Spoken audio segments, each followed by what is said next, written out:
We are really grateful that tonight, in bipartisan fashion, with overwhelming majority of votes, we passed the American Relief Act of 2025. This is a very important piece of legislation.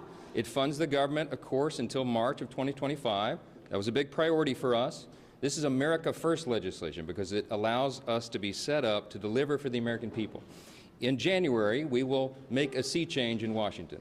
President Trump will return to D.C. and to the White House, and we will have Republican control of the Senate and the House. Things are going to be very different around here.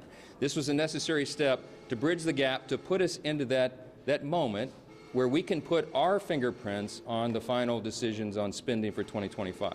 We also, in this bill, as you know, took care of Americans who desperately needed and deserved the assistance. We had a record hurricane season. Hurricanes Helene and Milton in particular did dramatic damage across at least 6 states, the Carolinas, Virginia, from Florida, Tennessee, all the way through. And they have been waiting for the federal government to assist. We did that tonight in this bill. We also took care of our farmers, many of whom were on the brink of collapse because of Bidenomics, frankly, because the inflationary cost of their inputs and the inability they have right now to get loans from the banks and the lenders to put their crops in the ground, to put the seeds in the ground in the spring. So we had to take care of that, and we did. We are excited about this outcome tonight. We're grateful that everyone stood together to do the right thing.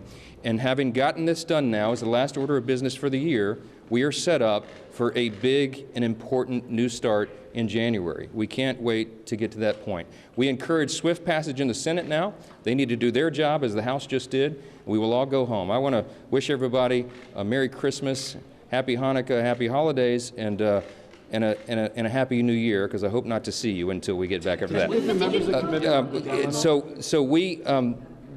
I was in constant contact with President Trump throughout this process, spoke with him most recently about 45 minutes ago. He knew exactly what we were doing and why, and this is a good outcome for the country. I think he certainly is happy about this outcome as well.